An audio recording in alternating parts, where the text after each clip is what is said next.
Greetings all, Andy Dukes here again on Ride and Talk. 2021 already, eh? Let's hope it's a good one for all of us. Right, on to today's topic, which is the International GS Trophy. Yep, the adventure riding world's buzzing again with trophy talk. People are wondering where the 2022 event may take place, and national qualifiers are being planned over the coming months right across the globe. So who better to get us in the mood for an upcoming announcement than current International GS Trophy champions Team South Africa? I grabbed a long-distance chat with BJ, Brandon and Cobus just a few days ago, so let's listen to what they had to say. Greetings everyone, I'm here with Team South Africa, who you'll no doubt remember won the International GS Trophy in New Zealand. Well, I'm not here physically with them, but you know what I mean. I'm in the UK and they're scattered across the African continent as it happens. So I think you better introduce yourself, guys, and tell us where you're dialing in from tonight. BJ, why don't you go first? Hi guys, my name is BJ. I am currently in Nairobi and I miss us very much. Can't wait to fly back on Sunday.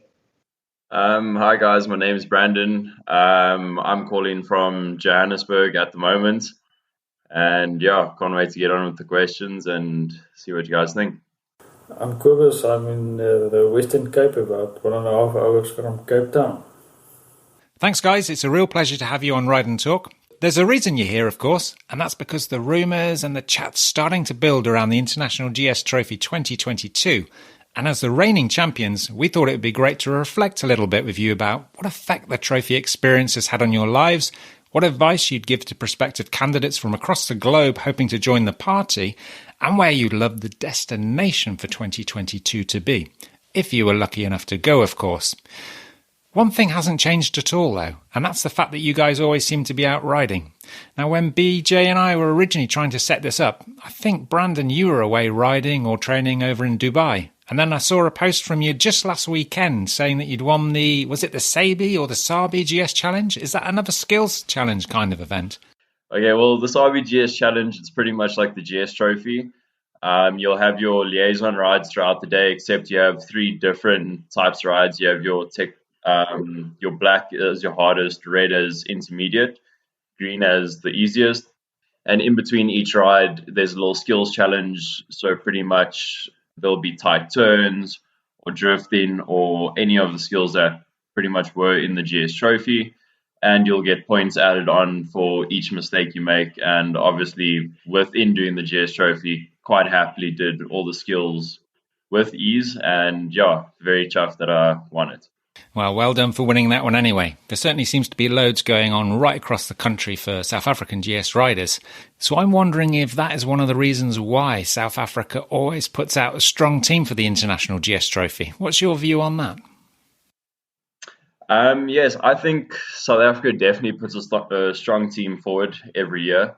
My reasons for saying that is because I think we have some of the most diverse riding terrains in the world, where we're very lucky we don't have to go very far to find unlimited off-road riding. I know the guys in Cape Town, Cobus and BJ, they don't have to go far at all to find quite challenging riding. Myself, I'm also quite lucky. My parents own a farm on the border of Lesotho, so as soon as I get there, it's all off-road from there, mud, rocks, and everything you could actually hope for to ride a GS through. It's all right there on our doorstep, so I think we put a good team forward just because of the difference in terrain that we have here. Brilliant. Yeah, having ridden in Lesotho and up the Sane Pass, I totally understand where you're coming from. Yeah. So, Cobus, why don't you describe to us why the GS is the perfect kind of bike for a country like South Africa? Well, Andy, I think it's an extremely capable bike. With a little bit of rider training, the bike can definitely go a long way. We have got some vast open spaces, and there you need a reliable machine, which the GS certainly is. And should you need assistance, we've got a very nice dealer network in South Africa. So yeah, it's a great package. Yeah, and a fantastic community as well. So what sort of status does the International GS Trophy, and coming back as winners, of course, what sort of status does this hold among the South African GS community, Brandon? Well, it's actually quite big. Obviously, for bringing it home for the third time for South Africa is quite a big achievement. Everyone's really excited for us. Obviously, when we got home, we went straight into lockdown, so there was no big plans or anything really happened. But seeing the support from the rest of the GS community in the lockdown stages and now coming out of lockdown, the guys really wanting to see us ride, get back into action, be at more events. So right now it really seems to be a good talking point. Everyone's talking about the GS Trophy, and I can't wait for the next qualifiers. Yeah, so the standard of riders is always high in South Africa. We've established that. But I want to hear a little bit about your personal stories of qualifying for a place on the team for the 2020 event. Did you make it into the team first time? Or, like I hear more and more from other participants, were there several attempts involved over previous years? BJ, why don't you kick us off? Yeah, Andy, it's just touching base on some of the previous answer from my team. There's only really been a few first timers around, first time qualifiers around, and I had to go and just think about it a little bit. Going back to 2014, there was a gentleman with the name of Jaco van der Linde. He was a first timer. I think he was the first timer in South Africa. And then in 2016, it was Charles Moelman and Byron Kutsia. Remember Byron? He was our team liaison photographer and media liaison. And then, our teammate Brandon. It was also his first time, and he also had a very, very special journey. But I'm sure he can tell you about it. So I think also just to note that I think the perception that people have on what you can do with a GS and where you can ride it, that's completely different in South Africa. It's like if you just follow some of the riders in South Africa on social media and you see them throwing bikes around over rocks and taking these massive GS and GS adventures up mountains, then you will definitely get a good picture of why we are such a competitive nation when it comes to the GS Trophy. My journey, however, didn't take me one qualifier. It actually took me 3.5 years of hard, dedicated training. I think I wrote off 2 GS adventures in the period of 3.5 years. And I just realized that, if I really want to compete and I really want to get, with the guys at the top, I have to train hard. So that said, that I think the majority of the times there's definitely a few attempts at qualifiers, and therefore the guys that do qualify and they do make the team, they already know what's expected of them, and they already know, what to expect at an international GS Trophy, because our events are set up to an international standard. Like Brandon said, at the Sabi GS Challenges now, it's pretty much the same. So South Africa is a very competitive country when it comes to GS riding. That's a brilliant answer.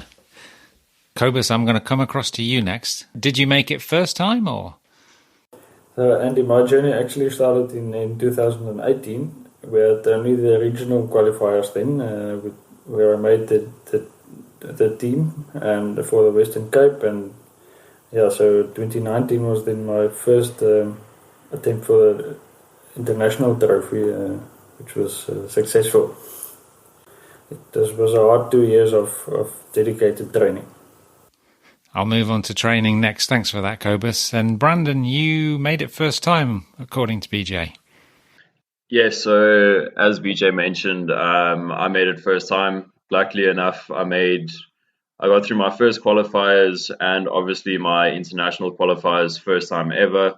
And then meeting up with Cobus and BJ, hearing their stories about trying to get in and everything. I consider myself actually quite lucky to get in on the first time and have such a great team that we can go and take the first place trophy in the international team. So that, for me, being such a big step that I've done with the GS, I think it's just now easier to show more people in South Africa what a GS can actually do, and obviously grow more excellent riders out of this country. Yeah, absolutely. I'm going to come back to you, BJ. You said it took you a few years and a few attempts, and just proves just that you never give up. But how was the experience? Did you follow earlier trophies online? And how important, as a fan and rider, was that regular communication during trophy events that was sent back from your country's team journalist of that time, which would have been, I guess, the legendary Stefan Boshoff, and of course the daily highlights, films, and the Facebook live streams and all those kind of things. How important was it you following that event and living at that event and your decision to keep going with the qualification process? Yeah, Andy, my passion actually started way back in 2013 when I tried. I was actually on tour, and one of my friends said, "Listen, why don't you join us at the GS Echo Challenge?" I didn't know what it was about. So the GS Echo Challenge was pretty much the same event as the Sabi, but probably like toned down by 100th. So so I started following some of the riding in 2014. Didn't make much of it because I never intended seeing myself as a technical rider. And then in 2016, I just couldn't wait. I couldn't wait to wake up in the mornings and see the feedback from Stefan Boshoff, and just the way that he explained and the storytelling. You just couldn't wait to wake up, and you just couldn't wait to see where South Africa was placed. They were still in Thailand, and I realized how crucial it is to actually be a safer rider. And this started my passion for me, and I started riding a bit, and I started trying the technical stuff. And when Byron and Charles came back from Thailand, I just couldn't wait to just pull them in and rope them in and ask them, "Hey, just take me and take me through this journey, because I really want to compete and I really want to make it to the GS Trophy." So, yeah, that was the end of 2016. 2018 happened, and I realized I'm a step closer, but things didn't go well for me in my qualifiers in 2017. So I tried again in 2018. Followed the guys in Mongolia. I thought, geez, like 2018 is my year. I mean, I didn't even come close, and I thought, yeah, I'm a really good rider, but just shows you how steep the competition is and how good the riders in South Africa are. So again, Stefan, he was again the media liaison guy, and I realized how important it is for everyone at home, because you're so anxious in seeing the feedback from the media guy, because the guys are, I mean, we know what happens when we ride. You don't have time to really post on social media. You don't have time to take videos. You want to concentrate on the job at hand, and that's enjoying the event and making new friends, and then do good in your riding as well. So for me, sitting back in 2018 again and just following the whole GS Trophy and the write-ups and the photos and the odd video here and there, you're just like in so anticipation that you just can't wait to see the information fed from overseas. And that builds the community, it keeps the community close, and it's all mellow in the beginning, and then all of a sudden the GS Trophy happens, and it's a massive event. You don't have to be there. You can literally just have social media at your hands, and you know exactly what's happening. But it's crucial for a media guy to just feed the information. Absolutely, yeah. Now I just want to talk about training, because you spoke about training very hard. I just want to ask this one to Cobus, because in the build-up to the main event in New Zealand, you'd made it into the team, but how hard were you training and how often? I'm asking this just to give people an idea of what's required in terms of fitness levels. Now, you're a farmer, you're strong, you're fit, but there's being fit and there's being bike fit, isn't there?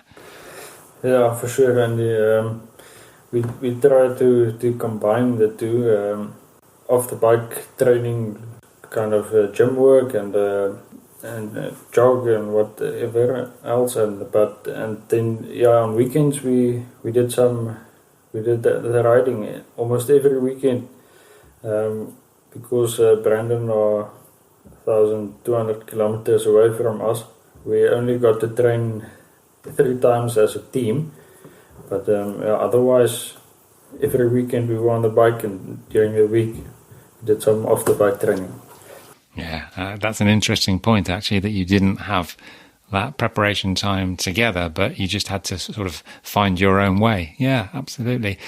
Okay, over to you then, Brandon. Prior to travelling out to New Zealand, what sort of expectation was there among your supporters, among the community, for you 3 guys to retain that trophy for South Africa? And did this put you under additional pressure? There's enough pressure already, right? Well, yes, there is definitely a lot of support from the GS community here in South Africa. A lot of the guys, I know BJ's brought it up before, a few guys have actually said to me, if you don't bring home the trophy, don't bother coming home. So it is quite a massive thing here in South Africa to win. I think that's why, again, we put such a good team forward, because everyone's just, they want to do the best, do it as hard as they can. So yeah, bringing the trophy home again for the third time was quite a challenge. Also, being at the hat trick for South Africa 3 times in a row, the pressure was on. But I think as soon as we got to New Zealand, we started riding the bikes, building the camaraderie with all the other teams. That pressure kind of fell away until every evening where we had the scoring. Then the pressure came up a little bit. But as soon as we started climbing the scoreboard and eventually got to the top, the feedback from the rest of the GS community here in South Africa was so good and so high that I think it just built us even more and gave us the push to carry on and take the win. So the actual event, BJ, tell us about your experience of those 2 weeks in New Zealand, how it lived up to your expectations and what really left a lasting impression on you. Yeah, Andy, I think it exceeded my expectations completely. I think I had a quick chat with you during the trophy, and I think it was one of the first nights when, when we first rocked up in camp, and just to connect with the people that you've been chatting to online for months and years. It's it doesn't feel like you stepping onto soil where you're unfamiliar with everyone. So just the amazing camaraderie between the teams was amazing. The whole event was put together. It's bigger than world standard. It's much better than the best event that you can ever attend. And it feels great that you actually deserve to be there in a way. That you really fought hard to be there. So a lasting impression will forever be the memories that you build, the friends that you make all over the world. Brandon connected with Jorge in Dubai now with a training there. So it just shows you how small the world really is. So amazing event, long-lasting, forever-lasting memories. We'll never forget this. I will definitely never forget this. And the amazing team that we were. It's just how we connected and how we grew in friendships, and eventually everybody's just family at the end of the day. Memories are the most important. I think you just forget about the win. Yeah, well said. Just one big family, absolutely. Now, after your win, though, I know a big homecoming party was planned, and of course that couldn't happen because of COVID. But what was the reaction from the community to your efforts over in New Zealand? Yeah, so when I came home, obviously I came home, I think it was about a week to 10 days before Cobus and BJ. And when I got home, the dealership that sponsored me throughout the event, they gave me an 850 to train on and everything. Santa Motorrad, they actually threw me quite a big welcome home party. And quite a few of the GS supporters were there. The guys that followed me through their social media followed me on my personal social media, and obviously the GS Trophy South African group. So there was quite a big homecoming. Unfortunately, because we live so far away, the rest of the guys are in the Western Cape. When they came home from New Zealand, they had a much bigger welcome home party with more friends, family, stuff like that. But I'm sure the other guys will be able to tell you more about that. Like Brandon mentioned, we only came back 10 days after the trophy. So, it was such a pleasure seeing all the people, all our fans meeting us at the airport. They made up some banners, and it was surely a special moment. But after that, they didn't really happen much. Yes, because of the COVID. So. Yeah, I think for us in the riders in the Western Cape, I think it's probably close to the biggest GS community is the Western Cape. We've got many riders. So just opening the doors when we came back, and just seeing all the flags waving and everybody just there from just previous friends made with rides, BMW clubs, BMW, Donford, Stellenbosch, Cape Town, everyone, that we've made friends for, group rides, Cobus's family, just the effort that they put in with all the banners and the flags. And so, yeah, there was a lot of excitement. And then there was talks about a homecoming, and then we were locked down. So, but the welcoming was incredible. There was probably 100 to 150 people there.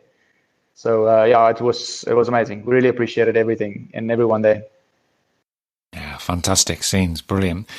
So sticking with you for the moment, BJ, because the best part of the year has gone by already.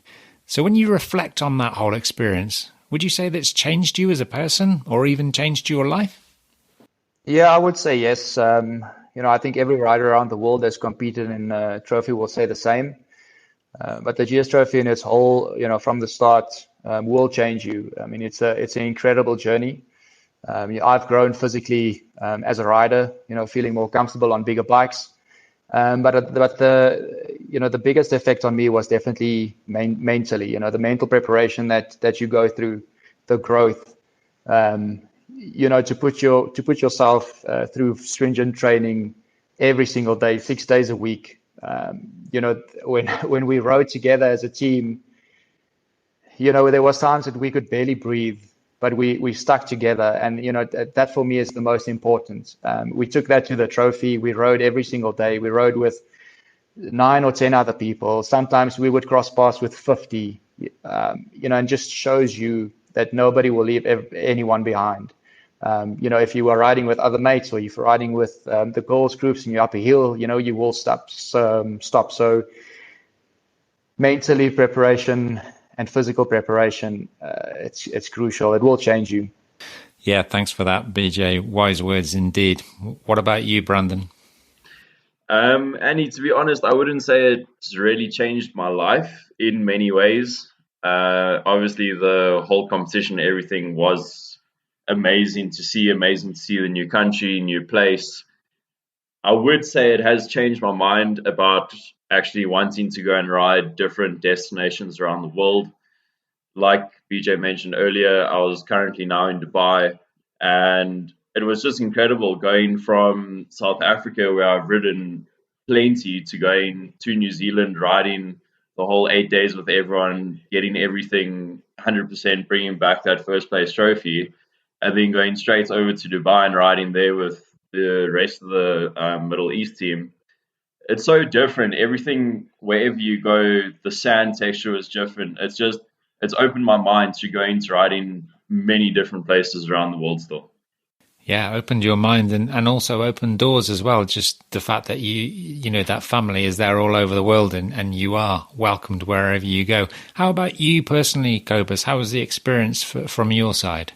Well, Andy, I think I don't want to isolate the international trophy, but rather the whole process starting from 2018. That surely taught me some life lessons, and like BJ mentioned, not only the physical but the mental strengths and lessons learned. For sure, it will be one can use it in the years to come, for sure. Life lessons, I like that one. Thanks for that, Cobus. Yeah. So as you know by now, participation in the International GS Trophy is a once-in-a-lifetime experience, so you can't go back for more. But all over the world, the process of national qualifying events is starting again. So what advice do you have to all those hopeful GS riders listening who'd love to share in this dream for 2022? Wow. Definitely been at the more recent kind of riding events. I've seen that the GS community, especially up here close to Johannesburg, Durban, those kind of places, they've actually kind of gone above and beyond. Whilst during lockdown, the guys were actually training in their gardens. They were actually trying to get out in the roads for a little bit when they could, try train a little bit, do some tight U-turns, figure of eights and everything. So I think definitely not being able to go back is quite sad. Obviously, it's an amazing event. We'd want to go back. But being able to be part of the up and coming GS trophies and all the events, being part of all the hype for the following years. The competitors now that are trying to get into the trophy, they just coming to us and they're asking us questions. How can we do it? How much do we train? What do we actually have to do? So the GS community here is extremely excited for the up and coming GS trophies, and I can't wait to see it and be a part of it. And what about you personally, guys? Will you be involved with your national qualifier events maybe from a mentoring or a support perspective? I gather from what you've just said, Brandon, that you will. But what about you, BJ? What about you, Cobus? Yeah, I think we'll definitely get involved. There's been some talks going around that there will be a few qualifiers next year. Everybody went through the same year of 2020. And I think in anticipation, everybody's waiting just to get going again. Here and there, you see the really, really committed guys, that just can't wait to just train. So those will be the guys that really perform and will really step up in the end of the day. So, I'm really looking forward to being part of their journey as well.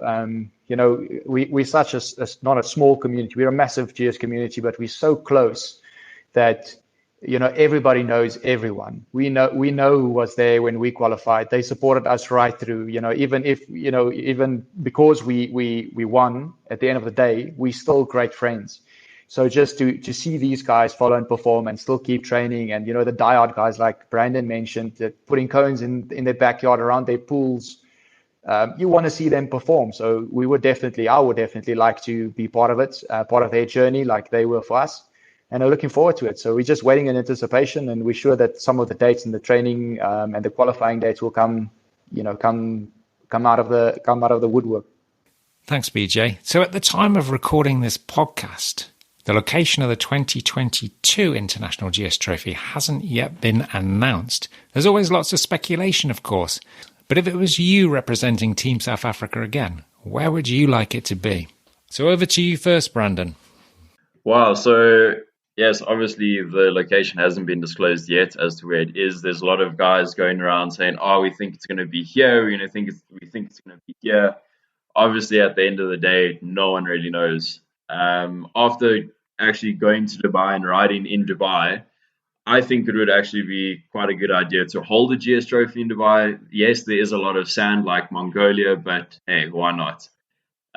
Also, the riding there is completely different. You can go from soft sand in dunes to incredible rocky peaks to rivers. It just depends where you ride, and I think the UAE would actually be quite good for a trophy. Everyone without top sand riding skills is biting their fingernails right now, hoping the organisers aren't listening to you. How about you, BJ? Yeah, Andy, this is actually a really, really good question, because you can actually just think of where you would really like to ride in the world. But when I think of it, that South America Dakar route, the whole Peru, Bolivia, Argentina, it's very close to each other. I think you can cover 2,500 kilometers in that stretch, and it's got everything. It's got mountains, it's got ice, it's got water, it's got sand. I think that'll probably be the best choice, if I have to say so. Make it a little mini GS Dakar. Interesting answer. I mean, of course, we were in Patagonia in 2012 for the GS Trophy South America, so I don't think they're going to go back to that region again, only because there's a track record of going to somewhere where the GS Trophy has never, ever, ever been before. So I'm going to hand it over to you finally, Cobus. Where would you like it to be if you were in charge and could make that decision? Andy, I think the Himalayas would make for a good ride. I certainly would. Yeah, absolutely. Okay. Well, who knows? Who knows where it's going to be? We're not going to have to wait too long, I'm sure. I just want to ask you all each about your own GS stories, your own GS legacy. How do you personally want this to continue over the next years? Brandon, why don't you kick off? Wow. I would obviously love to keep it going. Obviously, riding is a passion of mine, and what better way to live your passion than actually do your passion? So I'm looking into getting a job with BMW in the whole riding academy situation that's happening here in South Africa. So hopefully turning my passion into a career might be a good choice. I'm hoping so. It keeps me riding, keeps me happy, and yeah, a smile on my face every time I get on a bike. So why not? I can promise you it will be a good choice, and very good answer. Well done, Brandon. What about you, BJ? Yeah, no, definitely. And I would definitely like to share the passion as we go forward. And yeah, I just love to see people grow and love to see them, achieve what they really want. If you have a passion and you put your mind to it, then I would love to be part of that. So I would definitely explore doing a BMW instructor's course. I've actually been approached by one of my friends that asked me if I would like to become part of their traveling agency. So I would also be looking into tour guide accreditation. So that's if we can get the green lights and we can actually start traveling. That'll be my best thing. And then you never know, a few years down the line, hopefully I can find myself either as a media liaison or a marshal at the GS Trophy. So yeah, that'll be the next big dream. Yeah, it's a good dream to have. It's been done before, so there's no reason why it shouldn't be done again. Absolutely. Thanks, BJ. Cobus, you're a very busy man on the farm. Do you have time to, as well as riding your GS bike, do you have time to sort of keep this dream going? And he is, like you said, I'm busy on the farm and it's my daily job, but over the weekends it's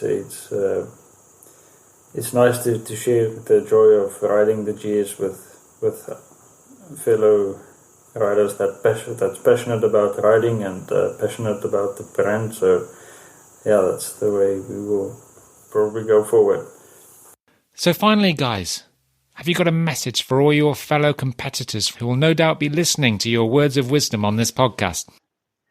Yeah, if I can just tell every rider that if you follow the GS Trophy from the start, and if this is something that you really want to do, don't let anything change your mind. Don't let anything come in your way. Decide this is really what you want. And I can promise you that it's worth every single second, every drop of sweat and every cent to your pocket. It's a life-changing experience. Just go full out at it. Don't stop training. You will make it. Great answer. Brilliant. Brandon? Obviously, I would just say to everyone, keep on cracking on, carry on with the training. You can't train hard enough for an event like this. It literally comes down to who has ridden the most, who's done the most exercises, and who can sleep the less. Because, wow, the GS Trophy, we hardly got any sleep. I don't know if it was BJ snoring that kept me up or what. But yeah, no, I would just say definitely crack on with the bike. Get as much training in as you can, be as fit as you can, and you should be ready to go. Thanks, Brandon. Cobus, some final words of wisdom from you. Well, I think the standard is becoming higher every year, but it's totally possible and it's worth it. Give it a try. BJ, Brandon, Cobus, it's been an absolute pleasure chatting with you tonight. Thanks for sharing your stories with us, and I truly hope that 2021 brings you good health, loads of riding, and all the success you deserve. Take care, guys, and stay safe out there. Andy, thank you very much. Thanks for having on your show. Thanks BMW Motorrad for everything that you've done for the team and all the riders across the world that we shared this amazing experience with. And so thanks for the world listening to this podcast. Yeah, thank you, Andy. It's been amazing speaking to you again, actually being able to see you, see the rest of the team, speak to the guys. And yeah, I hope we can see you soon and hopefully in person this time. Thanks for having us, Andy. Cheers, guys. You're all great adventure riding ambassadors and very welcome additions to the 2020 event. It was fantastic to share those memories with you and all the other teams over in New Zealand, of course. But that was then, and this is now. And we've got a very special announcement coming your way on January the 14th. So make a note of that day in your diaries, everybody. Make sure you don't miss our live stream and be sure to join us as we reveal some very exciting news. See you then.